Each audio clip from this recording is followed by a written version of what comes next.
Buenas tardes a todos. Hoy tenemos la conferencia del doctor Mario Torrico, que está llamada Justicia Electoral Subnacional en México. Quisiera hacer una presentación del profesor Torrico. Él es profesor investigador de la Facultad Latinoamericana de Ciencias Sociales en la sede académica de México, donde además también funge como coordinador de la maestría en políticas públicas comparadas. Él es economista y politólogo de la Universidad Mayor de San Simón en Bolivia y cuenta con una maestría en desarrollo económico de América Latina por la Universidad Internacional de Andalucía en España. También tiene otra maestría en ciencias sociales por la Flaxo. Él es doctor de nuestra casa de estudios con especialidad en ciencia política. Y sus áreas de especialidad son instituciones políticas, economía política, políticas públicas, conflicto e inestabilidad política. Ha impartido docencia, ha sido catedrático a nivel de pregrado y posgrado en temas relacionados con teoría económica, teoría política y política latinoamericana. Ha publicado artículos de investigación en diversas revistas académicas y en libros. Ha desempeñado cargos públicos en Bolivia y también en México. Entonces, con ustedes, nos dejamos con el doctor Mario Torrico. Muchas gracias. Gracias, Pedro.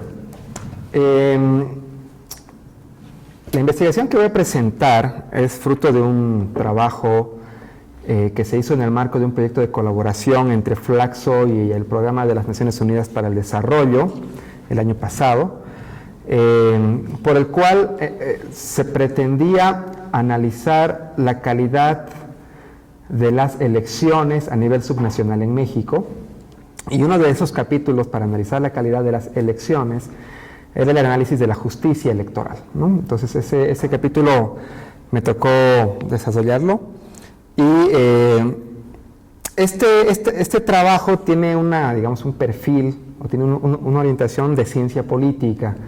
Entonces, los hallazgos que voy a presentar, pues no son estrictamente desde el punto de vista jurídico del derecho, sino más bien de la ciencia política, ¿no? Básicamente, ahí tienen el objetivo y la justificación, que es abordar las condiciones institucionales de los tribunales electorales estatales en México, bajo el supuesto de que su diseño impacta en la calidad de las elecciones y en la confianza sobre sus resultados, ¿no?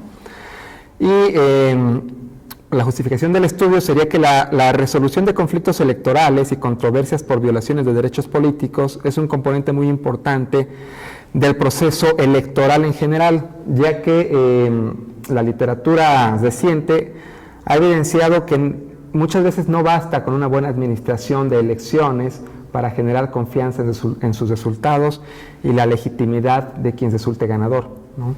En ese sentido, el ámbito de la justicia electoral cobra mayor relevancia, sobre todo en contextos de amplia polarización política. Inicialmente estaba pensando presentar las conclusiones primero para después contarles la historia, pero pues mejor me salto eso y regreso al final. Como antecedentes podemos señalar tres tendencias en los estudios electorales en las últimas 2 décadas en América Latina. Los estudios electorales, como bien sabemos, surgen del proceso de transición democrática, en un contexto en el que la consolidación de la democracia se pensaba que iba de la mano con un proceso de institucionalización de las elecciones, de certeza sobre sus resultados, de confianza, ¿no?, en el resultado del juego electoral. En esto podemos identificar tres etapas. En los 90s surge con mucha fuerza los estudios sobre diseño de sistemas electorales, ¿no?, de la mano de publicaciones en la ciencia política anglosajona, ¿no?, como Gary Cox y un montón de autores que siguen la estela dejada por Duverger, por Sartori, etcétera, etcétera, ¿no? En América Latina estos estudios cobran mucha relevancia y además sirvieron como insumo para muchas de las reformas constitucionales en los países. En México, por ejemplo, sirvieron para varias de las reformas del sistema electoral que se dieron en esa década. En esta misma década, varios de los países de América Latina transitan de sistemas electorales proporcionales, por ejemplo, a sistemas electorales mixtos, en los que se combinan distritos uninominales con distritos plurinominales de representación proporcional. Aquí el supuesto por detrás es que si hay una representación efectiva, la democracia se va a ver favorecida, y para esta representación efectiva, la elección en distritos electorales es fundamental, ¿no? Sin embargo, a principios de este siglo surge una corriente que indica que pues, no basta con una buena distritación electoral, sino que es necesario además prestar atención a la administración de las elecciones, a todo el proceso de registro, capacitación de jurados electorales, logística, todo eso que es tan complejo, ¿no? Y que en realidad llega a ser llega a tener un mucho mayor efecto que una fórmula electoral o que aspectos demasiado técnicos, ¿no? En ese sentido se presta mucha atención a la administración de las elecciones, y en América Latina hay una explosión, digámoslo así, en la creación de órganos electorales autónomos, al estilo del Instituto Federal Electoral en México. Pero esto es, digamos, una tendencia continental. Y finalmente, en los últimos años, cobra relevancia el tema de la justicia electoral, el tema de la resolución de conflictos electorales y de la certificación de resultados, sobre todo producto de dos contextos altamente conflictivos, que es dos casos de empate electoral en Estados Unidos el primero y en México el segundo.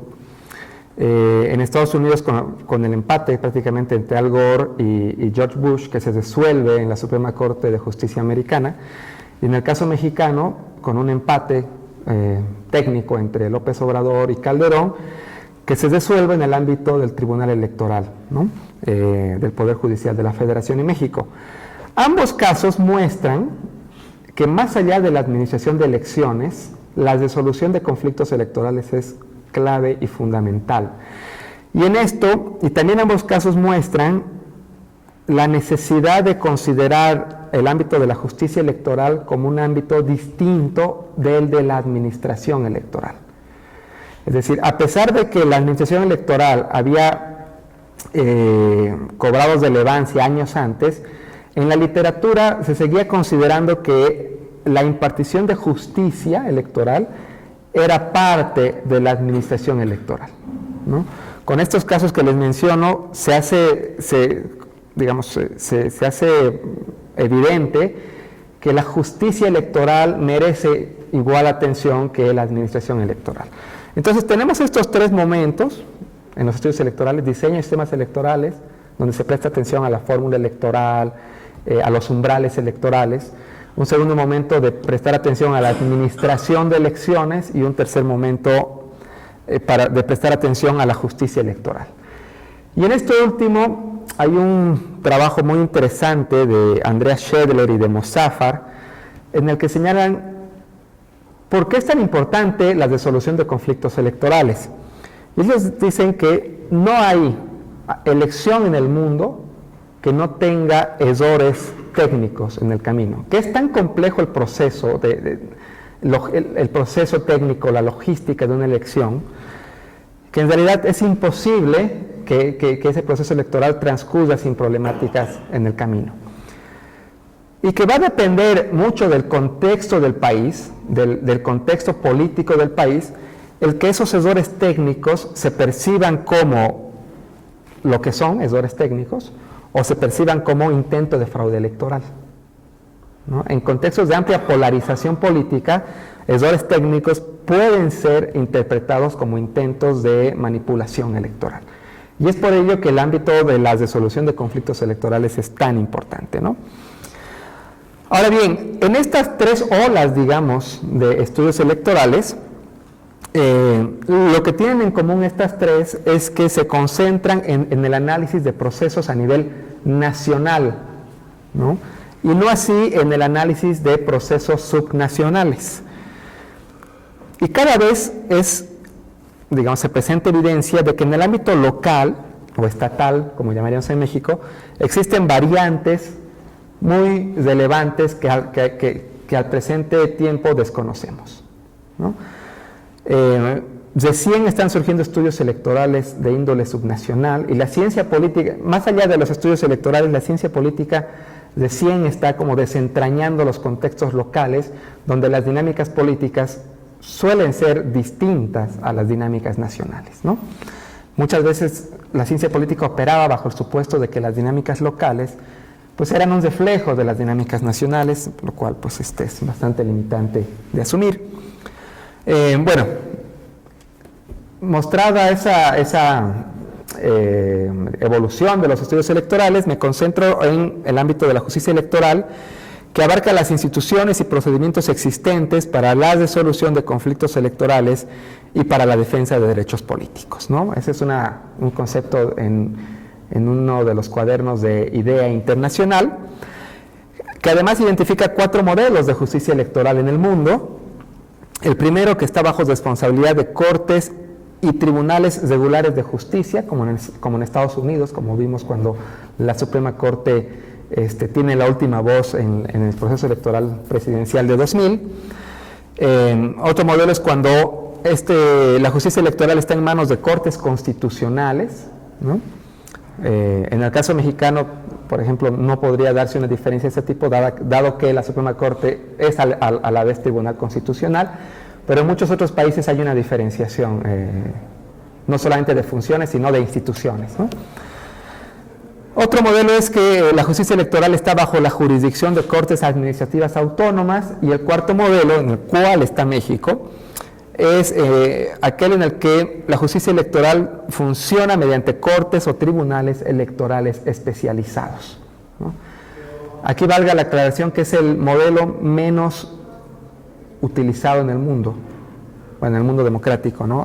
Tener cortes y tribunales especializados en materia electoral. Esto se adopta en México a partir de la creación del Tribunal Electoral del Poder Judicial de la Federación, que después se explica a nivel estatal con los tribunales electorales estatales, ¿no? En este estudio se miden 3 aspectos de esos tribunales que tienen la función de guardar justicia electoral, que son independencia, transparencia y el grado de protección de derechos políticos, ¿no? Son variables institucionales. Y para ello se creó una base de datos para identificar estas 3 variables. Valga la aclaración que de inicio el proyecto se había planteado analizar también el desempeño de los tribunales electorales a través del escrutinio de sentencias, pero dado el volumen de información, pues se postergó para una segunda etapa del proyecto, ¿no? En esta primera etapa lo que se hizo entonces fue un análisis de diseño institucional, donde se recopiló información respecto a todo lo que ven ahí. En independencia, por ejemplo, ¿qué instancia define el nombramiento de los magistrados de los tribunales electorales estatales? Si los define el legislativo, los define el ejecutivo estatal, o la confluencia de ambos, ¿no? ¿Qué requisitos se deben cumplir para ser magistrado? Por ejemplo, un requisito casi universal en México es tener título en Derecho, pero también en algunos contextos hay requisitos más restrictivos, como ser parte del Poder Judicial Estatal. En otros contextos es abierto, no solamente se pide ser licenciado en Derecho. ¿Cuántos años duran los magistrados en su cargo? ¿No? Esto es importante, dado que en la medida en que el horizonte de tiempo es más amplio, hay mayores incentivos a un desempeño imparcial. ¿Cuántos magistrados componen este tribunal? Si el número de magistrados está establecido en la Constitución, etcétera, etcétera. Ustedes pueden ver ahí todas las variables que componen la base de datos, que fueron codificadas a partir de las constituciones o de las leyes estatales. Y en algunos casos, en cuanto a los de transparencia, fueron codificados en base a la información que estaba disponible en los sitios web de los tribunales. Y fueron codificados siguiendo la siguiente estrategia. Los valores menores, se asignó valores menores a aquellas situaciones que no esperaríamos encontrar en una democracia. Por ejemplo, que los magistrados sean nombrados por el Ejecutivo, que su periodo de nombramiento sea corto, ¿no? Porque eso, pues, digamos, si es un corto periodo de tiempo menor al del Ejecutivo, pues obviamente es difícil que tengan un accionar independiente al Ejecutivo. Si el número es muy pequeño, dado que es más fácil cooptar a pocos magistrados que a muchos. Entonces, en esas situaciones se dio un puntaje menor. Se dio un puntaje mayor en situaciones opuestas, en aquellas situaciones en las que a priori suenan como más favorables a una democracia o a un diseño democrático, ¿no? Tanto en independencia como en transparencia y en derechos políticos. Bien, con todas las variables de independencia que ustedes pueden ver en la columna de la izquierda, se construyó un indicador agregado. Si ustedes quisieran si ustedes quisieran ver la información de cada una de las variables, les puedo pasar posteriormente, digamos, los datos desagregados. Pero el análisis se hizo ya con datos agregados, ¿no? Entonces, se construyó un indicador agregado de independencia que va de 0 a 1, en el que 0 es mínima independencia y 1 máxima independencia. Esto a nivel teórico, ¿no? O sea, un 0 sería aquella situación en la que los magistrados son nombrados por el Poder Ejecutivo, ejercen su cargo solamente un año, etcétera, etcétera. O sea, digamos, es una situación teóricamente posible, pero que en la práctica creo que al menos en este caso no se encontró, ¿no? Aquí pueden ver digamos, en el agregado de estados en México, los estadísticos descriptivos. Por ejemplo, la mediana y la moda son mayores a 0.5, es decir, del rango de valores posibles, nuestros valores se concentran más bien digamos, en la mitad superior, ¿no? Pero yo sé que no se ve muy bien, pero aquí están ya todo el ranking de estados, en el que los primeros lugares están ocupados por Tamaulipas, Chiapas, Michoacán, Distrito Federal y Estado de México, ¿no? Y Yucatán, digamos. Esos son como los estados con mejores puntajes en independencia de tribunales electorales estatales, y por tanto, donde es más probable, y en eso quiero ser muy claro, es más probable un desempeño imparcial, ¿no? Los estados con menor puntaje, básicamente Campeche y Morelos, ambos casos con puntajes menores a 0.5, ¿no? En el rango de posibles valores, en la mitad inferior de posibles valores, ¿no? Todos los demás estados están en un rango intermedio. Pero aquí la lección que podemos extraer en general, ¿no? de lo que nos muestran los puntajes, es que en términos generales en México los tribunales electorales estatales tienen condiciones de diseño institucional que hacen más probable un desempeño imparcial y por tanto resultados confiables, ¿no? Y dado que los resultados pueden ser confiables, la autoridad que emana de esa elección puede tener mayor nivel de legitimidad en cuanto a independencia, ¿no? En ese sentido, hay mayores condiciones para que los magistrados se sientan, digamos, con la garantía de que un pronunciamiento a favor o en contra de determinado partido político no va a merecer necesariamente un revanchismo político, ¿no? Con diferencias entre estados, pero en términos generales, los puntajes de independencia nos muestran eso. A nivel de transparencia, igual que ocurrió con independencia, en base a todas las variables recolectadas, se construyó un indicador agregado, donde 0 es mínima transparencia, 1 es máxima transparencia. Y aquí ya vemos que, por ejemplo, sí hay algún estado donde se obtiene el valor mínimo teórico posible, o sea, sí hay un estado que cumple con nula transparencia. Y si vemos los datos de mediana y de media, pues son menores que los de independencia, es decir, en transparencia no estamos tan bien. A nivel agregado, bueno, a nivel desagregado más bien, tenemos Morelos, Chihuahua, Distrito Federal, Durango y Estado de México como los estados con mejor transparencia. Y en el extremo opuesto están, por ejemplo, Nayarit, San Luis Potosí, Sinaloa y Baja California Sur. Baja California Sur siendo el estado con nula transparencia. Lo cual, a ver, eso no significa necesariamente que estos estados son los más corruptos. Significa que no hay condiciones de transparencia, lo cual aumenta la probabilidad de un mal desempeño en el ejercicio de los tribunales electorales estatales. Tampoco significa que los estados de arriba sean los que tienen mejor desempeño. En una segunda etapa del proyecto lo que se pretende es cruzar los datos de diseño institucional con los datos de desempeño para ver si efectivamente hay una relación directa al menos, ¿no?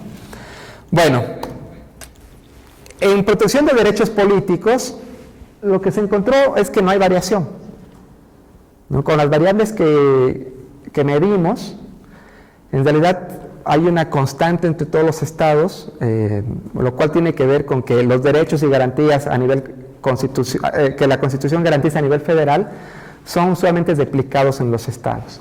Solamente se encontró una ligera variación, y en este cuadro lo muestro, en cuanto a algunos estados donde se reconocen derechos adicionales a lo que señala la Constitución Federal. En esos cuantos estados de la columna de la izquierda, por ejemplo, los derechos adicionales serían la posibilidad de que los ciudadanos llamen a referéndum, la posibilidad de que los ciudadanos llamen a iniciativa ciudadana, ¿no?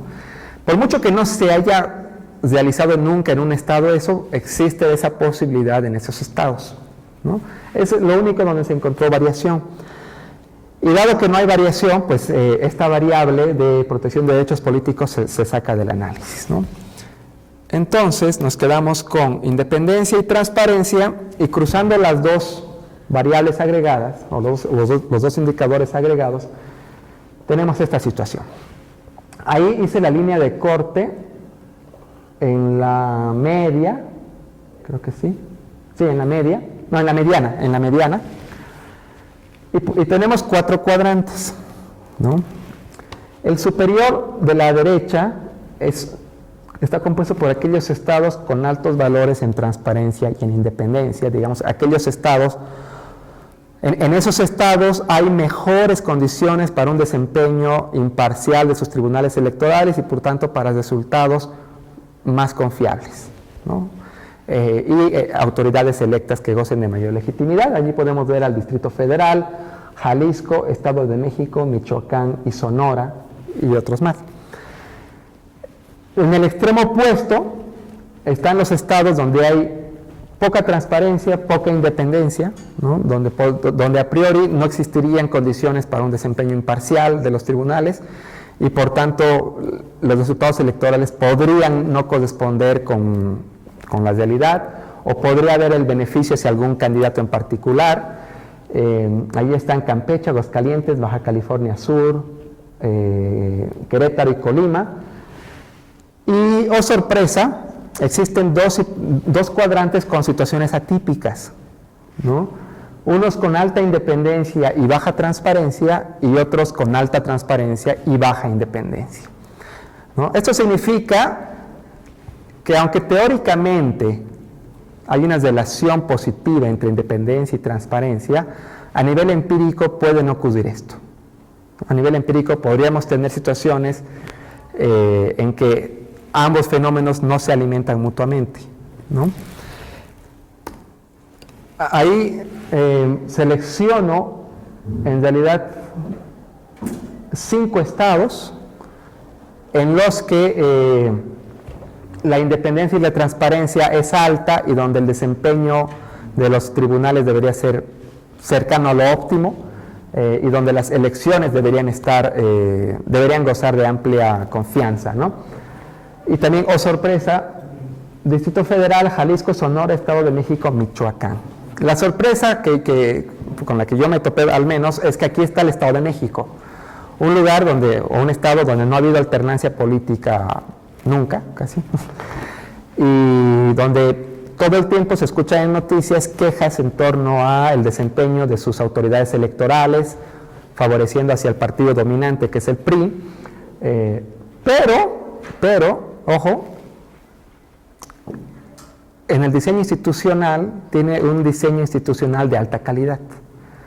Entonces, ¿cómo hacemos compatible ambos casos? Tener un desempeño institucional de alta calidad y a la vez constantes quejas respecto al desempeño de las autoridades electorales. Aunque esto no se prueba en el trabajo, un argumento que tenemos es que el diseño institucional solo va a funcionar si es que los checks and balance, los pesos y contrapesos que de las instituciones democráticas no están en poder de un mismo actor. Es decir, en los contextos en que un mismo actor o partido domina todo el espectro político en un Estado, es decir, domina el poder legislativo, domina el poder ejecutivo y domina el poder judicial, los pesos y contrapesos no funcionan. Y por mucho que uno tenga el mejor diseño institucional, el resultado final pues, no es el deseable, ¿no? Esa finalmente es una hipótesis de trabajo que esperamos comprobar en la segunda etapa del proyecto, pero es, digamos, es un argumento que nos permite pensar que puede estar operando en contextos en los que tenemos buen diseño y sin embargo ese hallazgo es por lo menos contraintuitivo, ¿no? Finalmente, uno diría, bueno, pero si estás hablando de diseño de instituciones, pues una cosa es el diseño y otra cosa es lo que le llega a la gente, ¿no? Y para ver esto, lo que se hizo...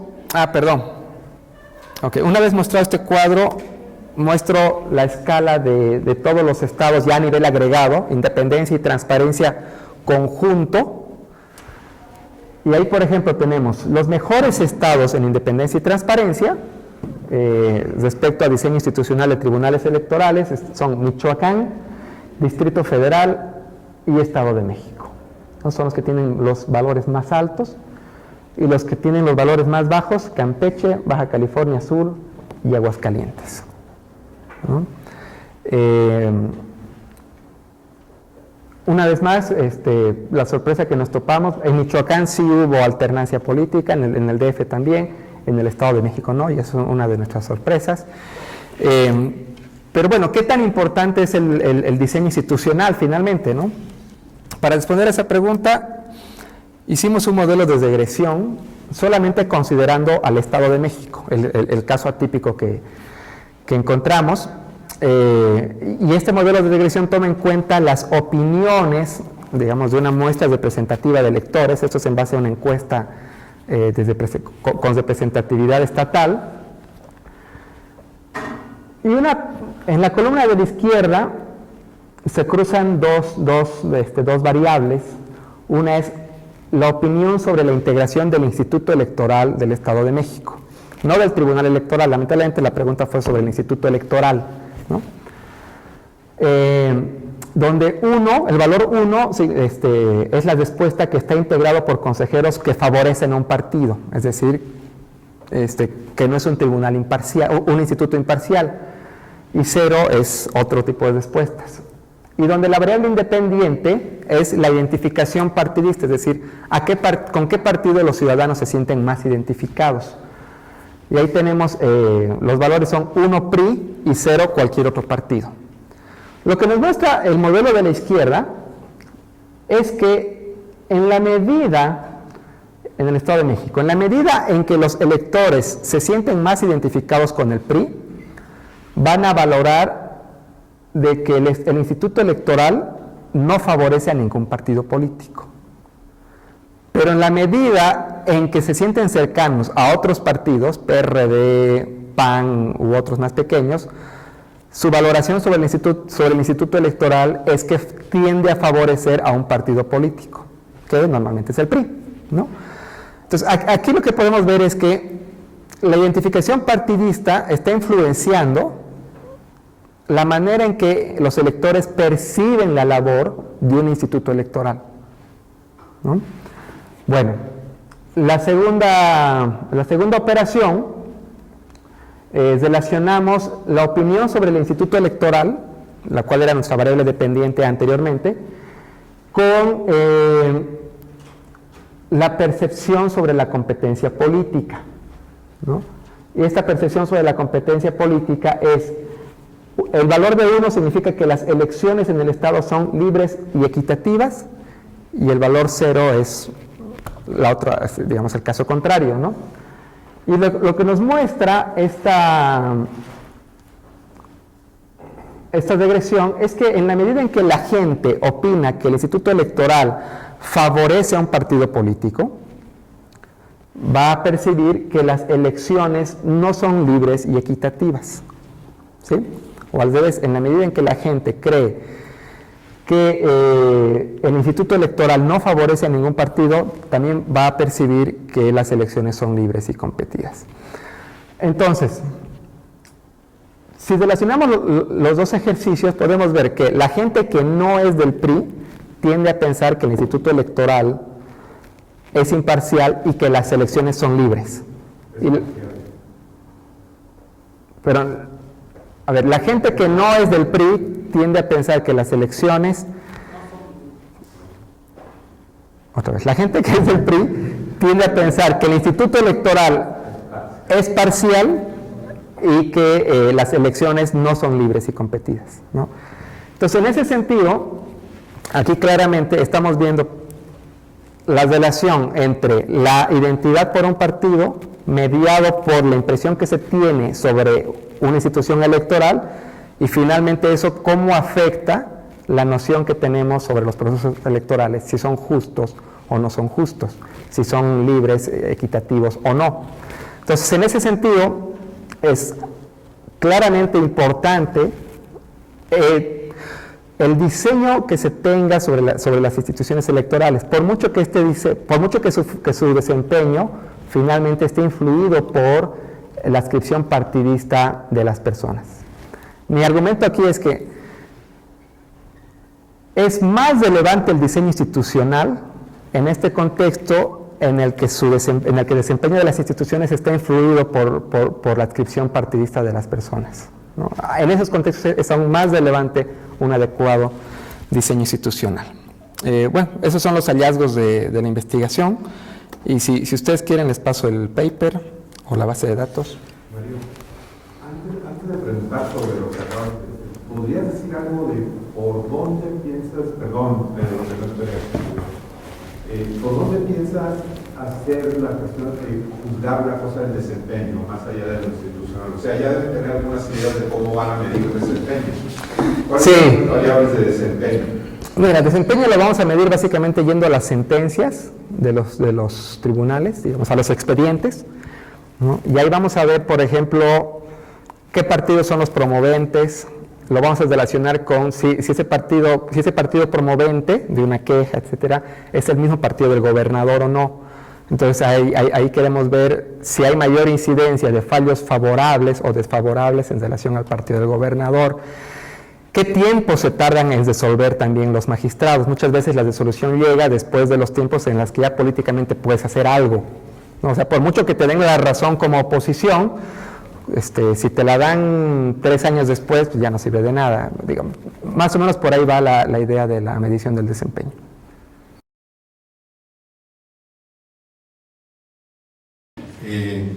Primero, está bien interesante, provocativo y se presta para dar para adelante muchísimo, y va a ser bien interesante ver los resultados con el desempeño, ¿no?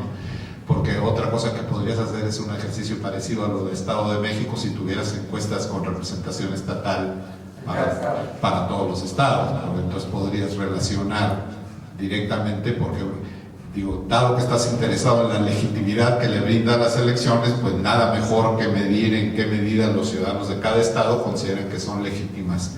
Sería, el mismo ejercicio que hiciste para el Estado de México, ¿no? Para todos los estados, pero yo entiendo que no existe tal beneficio, ¿no? Como siempre tenemos que hacer las cosas con lo que hay. Y una cosa que llama la atención del Estado de México es que es cierto que no ha habido alternancia, pero yo entiendo que a nivel del legislativo ha habido ya varios casos en que no tiene mayoría el partido. Puede ser que ese sería un elemento que tendrías que tomar en cuenta en todos los estados e incluyendo en el Estado de México, porque puede ser que en cierto sentido los esfuerzos de legitimación del instituto o del tribunal fuesen mayores en la medida en que tienen por lo menos un congreso dividido, porque eso, digamos, implicaría una mayor vigilancia ¿no? por parte de otras instituciones. Eso sería una idea para una variable adicional que habría que tomar en cuenta, porque parece que en el Estado de México podrías empezar a encontrar un empiezo de explicación ahí, porque si la mayor parte de la gente vota por el PRI, se identifica con el PRI, luego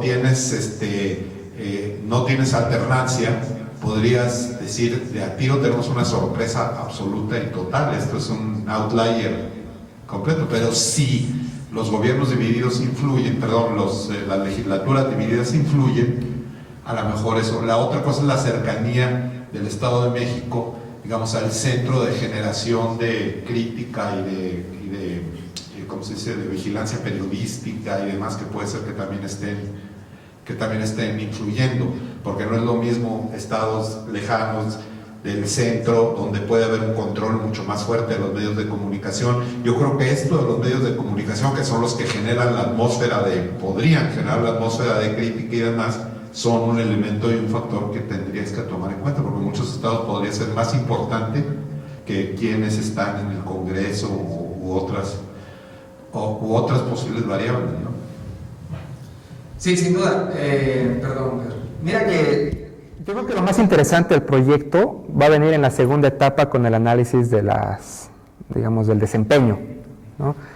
En el Estado de México ciertamente ha habido una configuración en el tiempo más plural del Congreso, lo cual que se ha revertido en las últimas elecciones, donde ya el PRI ya tiene mayoría nuevamente, pero sin duda es un factor que la hipótesis que yo lancé hace rato de que el diseño institucional funciona solamente en tanto y en cuanto tienes pluralidad política, pues obviamente se va a someter a prueba después, ¿no? Pero en este primer ejercicio al menos nos permite identificar, digamos, estos casos y los casos atípicos o que a uno le sorprenden, y finalmente también someter a prueba esos 5 estados que les digo ahí que están arriba en cuanto a diseño institucional y ver si efectivamente eso está funcionando bien, ¿no?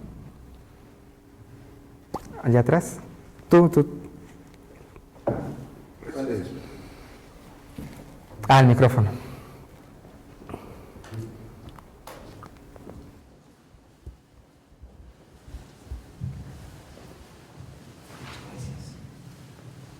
Bueno, antes que nada, un agradecimiento, doctor, por la ponencia. El estudio es muy interesante. Desde que lo presenté, tuve la oportunidad de conocerlo a través de su colega Nicolás Loza en un evento del Instituto Electoral del DF. Me pareció un estudio sumamente interesante y que corrobora muchas cuestiones que hoy día están latentes. Por ejemplo, el caso del Distrito Federal, donde si bien que corrobora la tesis que usted plantea, ¿no?, de la importancia de los pesos y contrapesos. Hoy día está viva la controversia por la designación de los integrantes del Instituto Electoral del DF, precisamente porque uno de los consejeros está íntimamente ligado al PRD o a las camarillas dentro del propio PRD. Entonces ahí es muy ilustrativo, ¿no? Un partido que tiene el predominio de la Asamblea Legislativa, de la Jefatura de Gobierno, de las jefaturas delegacionales, pues y es más susceptible bajo ese tipo de regímenes que las órganos autoridades electorales sean cooptadas por los partidos políticos. El caso del DF, pues hoy día es el ejemplo por antonomasia, ¿no?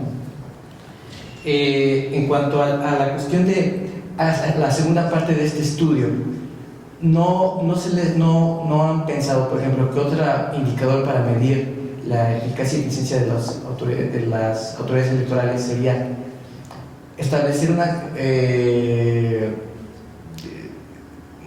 una especie de correlación entre las sentencias que emiten, en qué medida, mejor dicho, son confirmadas las sentencias de los tribunales estatales electorales por parte de las salas regionales y la sala superior del Tribunal Electoral, porque sabemos que hoy día, bueno, la mayor parte de las controversias en el ámbito local terminan siendo desahogadas por las salas regionales y la sala superior. Entonces, no podría ser también una...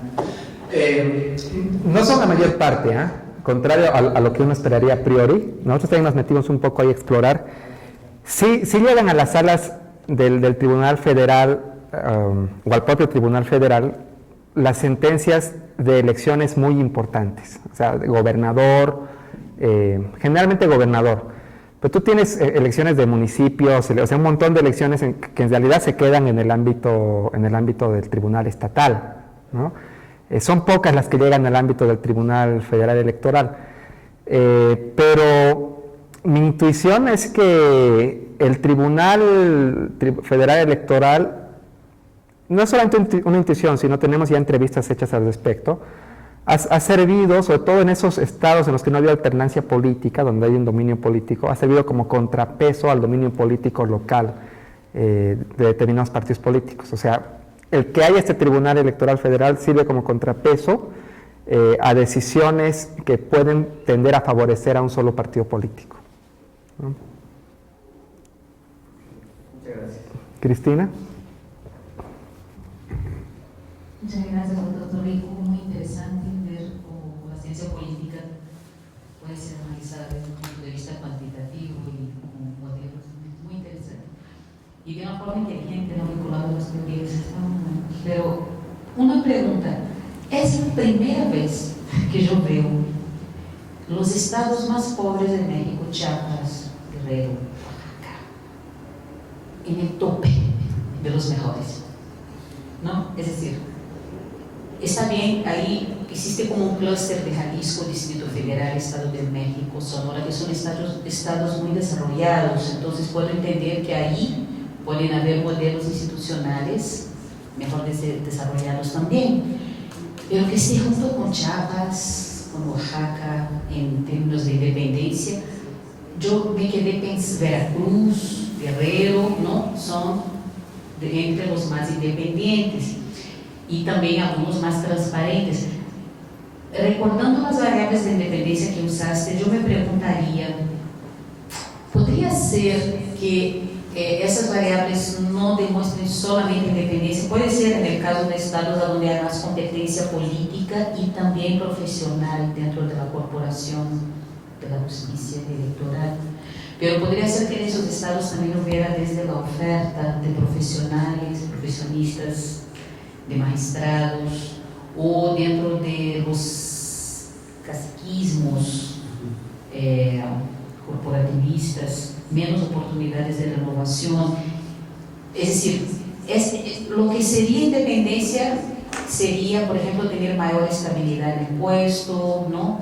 Y por lo tanto menor rotatividad. Eso puede ser en un contexto muy desarrollado con alta competitividad, como es el DF, como es el Estado de México, porque hay mucha gente compitiendo por esos puestos. Pero en los otros, es decir, yo me quedé pensando, ¿por qué esos otros están ahí? ¿Será un mejor diseño? ¿O podría, en tu opinión, también haber un poco de resquicios de lo que es el contexto socioeconómico mismo y la poca oportunidad de renovación de sus cuadros?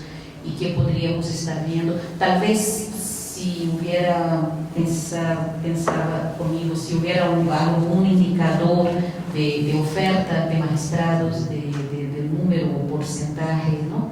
De personas de alto nivel que pudieran estar entrando a esos puestos, que pudieran ser un indicador también de competitividad y de superación académica, que pudiera efectivamente estar reflejando que hay más profesionales con mejores condiciones. Ahí tal vez pudiéramos, no sé, separar esos dos clústeres, que yo veo como dos clústeres, ¿no?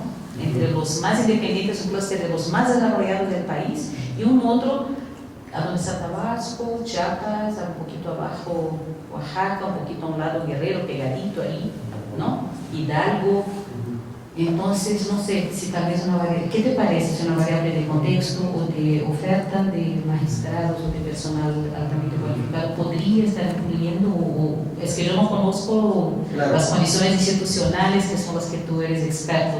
Mira, es una buena pregunta, digamos, cuestionarnos sobre la relación entre el nivel de desarrollo estatal a nivel económico y esto que sería como desarrollo político, ¿no? Yo francamente esa beta no la exploré y puede ser una buena, digamos, una buena pregunta de investigación para hacerlo a futuro. Yo, digamos, inicialmente lo que te podría responder es respecto a la oferta de profesionales. Lo que hemos observado ya digamos, en parte de la segunda etapa es que en realidad los mismos, digamos, las mismas personas, en realidad hay élites locales que ocupan tanto los tribunales electorales como los institutos electorales. Es decir, es bastante común, ¿no?, el salto del tribunal electoral al instituto electoral o viceversa, ¿no? Y además estas élites suelen ser además estar involucradas en las universidades, hay rectores o exrectores de las universidades.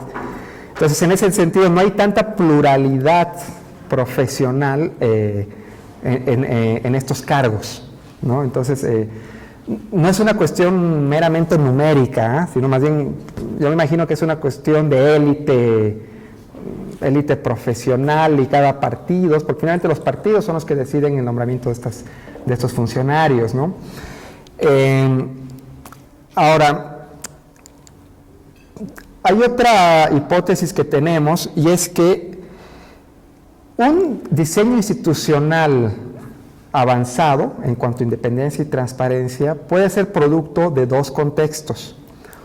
Uno, de equilibrio de fuerzas políticas, de pluralidad y por tanto de pesos y contrapesos, y dada esa situación de pluralidad, los partidos presionaron para que finalmente haya un buen diseño de las autoridades electorales. Esa es una posibilidad. Y la segunda posibilidad es todo más bien de un contexto totalmente opuesto, es decir, de un contexto en el que no hay pesos y contrapesos, en el que el mismo partido ocupa el ejecutivo, el legislativo, domina el judicial, nombra a las autoridades electorales, etcétera, etcétera, etcétera, y para darle legitimidad a su dominio político, construye un diseño institucional altamente democrático, pero que al final de cuentas no tiene efecto por la situación de dominio político, ¿no? Yo me atrevería a lanzar esa hipótesis, por ejemplo, para el caso de Chiapas, ¿no?, donde recién ha habido alternancia hace poco, ¿no?, pero Chiapas tenía un diseño institucional, digámoslo así, avanzado, igual que el Estado de México, ¿no? Esas son como hipótesis de trabajo que tenemos para la segunda parte del proyecto, en donde si lo pensamos así, puede ser por ahí puede estar la respuesta de que independencia y transparencia no vayan necesariamente de la mano, ¿no? Es decir, tú puedes tener un diseño muy independiente en contextos de dominio político, pero como tienes dominio político no eres tan transparente. Por eso es que en México tenemos mejor independencia, por eso podría ser que en México tenemos más independencia que transparencia, ¿no? Yo creo que cualquier análisis de las múltiples variables que hay que tomar en cuenta tiene que tomar en cuenta lo que acaba de decir Cristina, de la cuestión del nivel de desarrollo económico.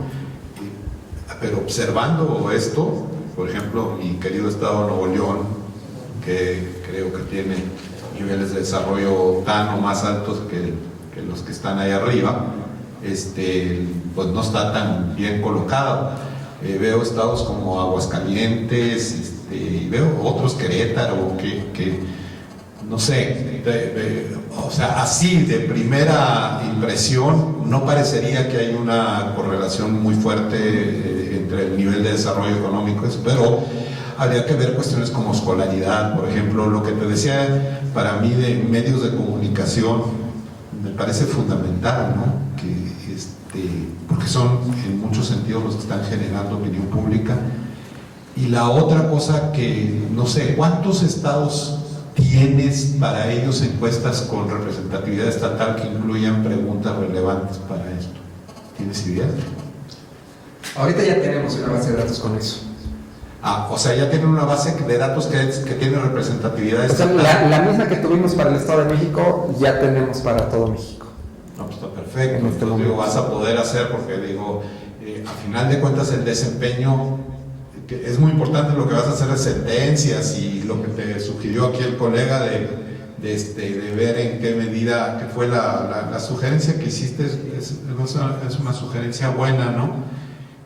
Pero yo creo que lo más importante aquí es para lo que se generaron, para en un país de sospechosismo total, si se genera ciertos niveles de confianza y legitimidad entre la gente, ¿no?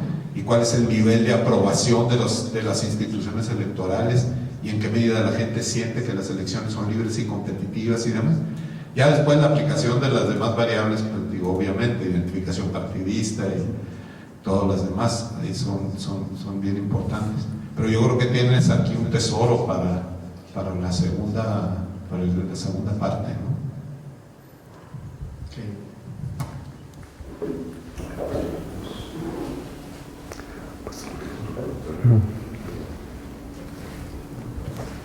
Ok, gracias pues. Bueno, pues un aplauso para Mario. Y con esto concluimos esta sesión. Muchas gracias.